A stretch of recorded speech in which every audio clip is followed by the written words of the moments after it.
Welcome to my art studio. It's always a bit of a mess in here because it is a very real, very working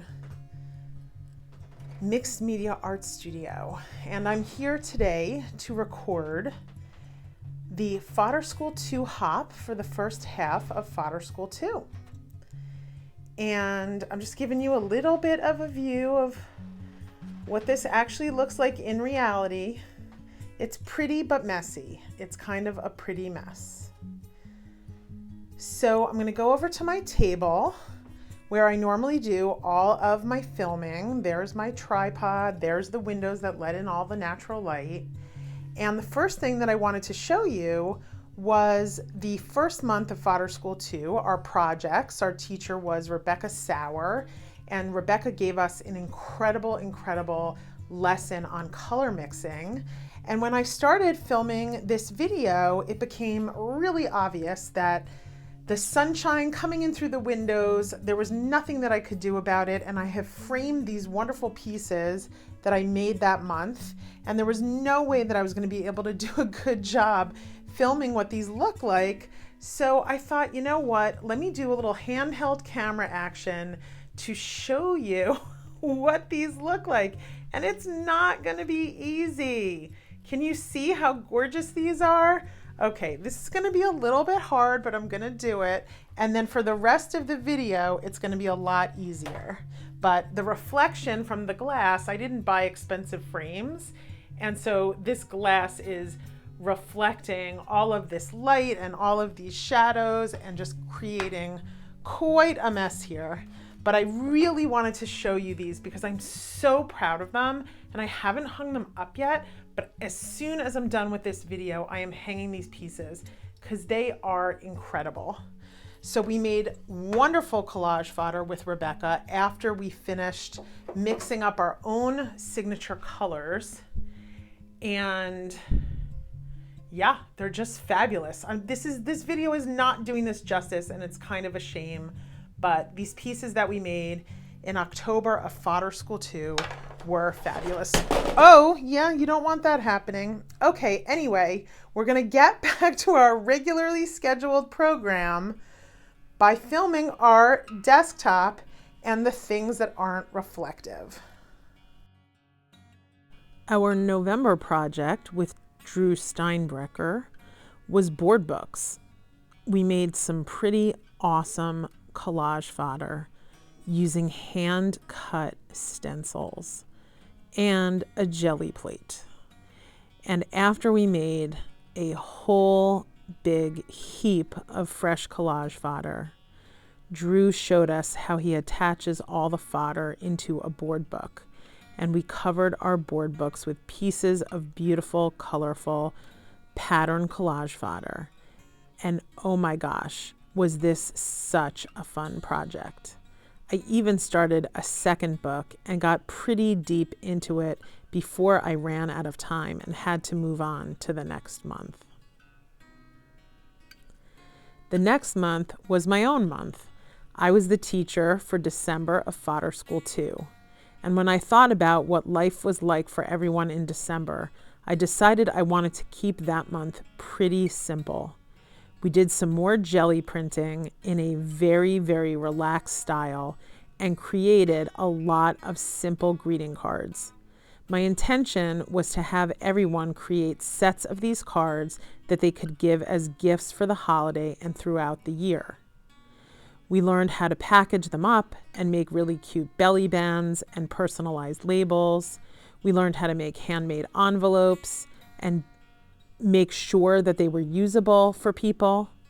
And we made all different styles of greeting cards. I encouraged everyone to come up with their own unique designs, but also we did do some insect kind of moth designs that I created a unique stencil that people could use to make sort of this mini mass production style of greeting card a lot easier. And people were able to purchase that stencil on Joggles.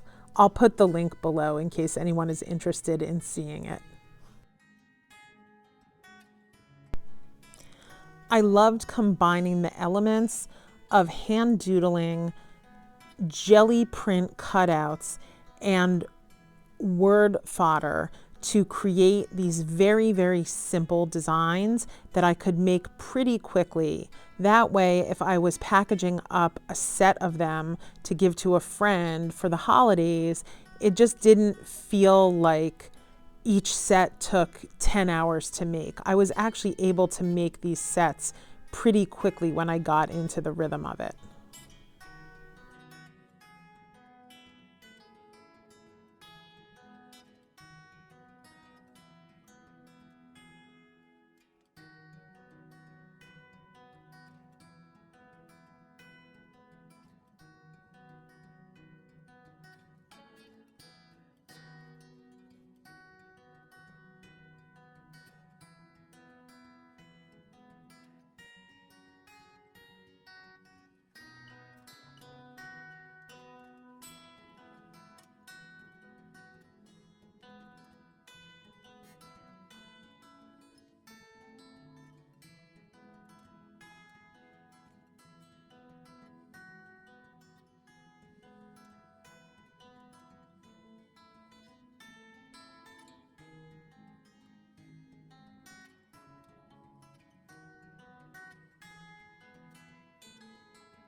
At the time of this recording, I don't have any packaged up finished sets to show you, but I do have a few leftover belly bands that were from that month's lessons.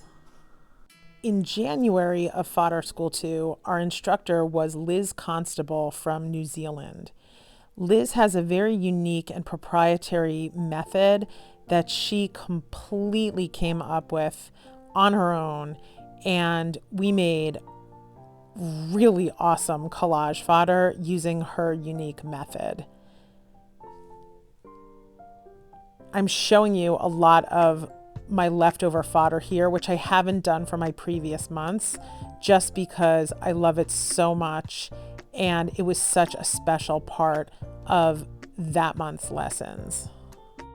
After we created mountains of collage fodder with Liz Constable, we were instructed to create something that Liz cooked up for us called the Imperfect Portfolio. And the intention of the Imperfect Portfolio was to showcase our magical collage fodder from that month, along with all of the unique ways that Liz showed us to use that collage fodder. We made collage clusters and I just can't even really explain how much fun this was.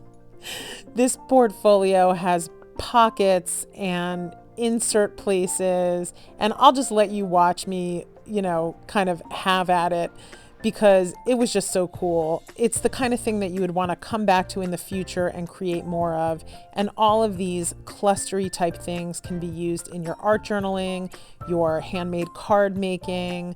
You can really just use it in all other mixed media projects. It's the kind of thing where one thing builds into another, and you just kind of have to make a lot of different types of collage fodder and then build that fodder into project after project after project. And before you know it, you really are a phenomenal mixed media artist. And if there's one thing that I'm feeling as I'm watching myself touch all of the projects from the first 6 months of Fodder School 2 and go back over them and review them with you, I'm just pretty astonished at how far I've personally come as a mixed media artist in a relatively short amount of time. And I definitely would never have been able to do this if I hadn't figured out that collage fodder and making your own collage fodder was really a vehicle to becoming a great mixed media artist. And you might be saying, well, why do you care, Wendy? Like, why do you even want to be a great mixed media artist? And I can't totally answer that question other than to say it's really fun. Like, it's just a fun challenge for me. I really love the process of making mixed media art. I love that feeling I have when I'm making mountains of collage fodder and sitting at my art table and just putting marks on paper and touching the materials and touching the mark making tools. And it never ceases to relax me, but also get me excited, which is kind of a weird thing that it could do both of those things at the same time, but it actually does. So here I'm holding the projects from February of Fodder School 2, and our instructor this month was Lucy Duclos, and Lucy is an incredible collage artist, and she taught us how to do wax collages on cradled wood panels. And I loved it so much, I am definitely going back and making more of those. Our final project for the first 6 months of Fodder School 2 was from an artist named Jane Chip, who lives in the UK. And Jane's expertise is in using vintage photos and altering them to create new projects. Now, I'm the lucky holder of a large box of my own family's vintage photos, and I've never used them in my art. I didn't even know the first thing about how to use them in my art, but Jane lovingly held our hands and showed us many different ways to alter our own vintage photos. Now, before you think I was using my own family's photos in these projects, I wasn't. I was scanning them and printing them before I used them in my art. Now, the piece that you're seeing right there, that's actually my great-grandmother's practice sheets from when she moved to the United States and learned how to speak and write in English. So that was really cool to be able to scan that piece of art and use that in my book. I absolutely adored this month. I loved the project. I just wish I had more hours in my day to work with my old family photos. It may have been one of the most incredibly satisfying things that I've ever done in my whole entire art exploration, starting from when I was a kid all the way through now. I mean, I'm 52 years old, and this was just a highlight of that whole experience. I never totally finished this book. It's still a work in progress. I still have some empty pages to fill. I still have more photos that I've altered that I haven't added into the book. But oh my gosh, it was just such a joy to work with these old family photos and to create something that is as special as this book. Thank you, Jane. This was truly a memorable experience, as all of the months of Fodder School really are. It is such an honor and a pleasure and a joy to be able to bring you Fodder School.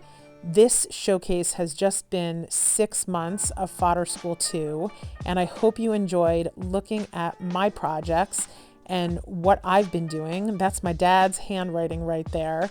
And I just love incorporating all of these special touches into my projects. And at the end of every 6 months, just having something so special to look back on and say, oh my gosh, wow, I did that. I made those things. I created those things. And guess what? I'm really proud of what I'm creating here. And I can't even believe I'm able to create these things. If you had asked me 20 years ago, did I ever think that I would be able to be a really great mixed media artist? I would have said, heck no.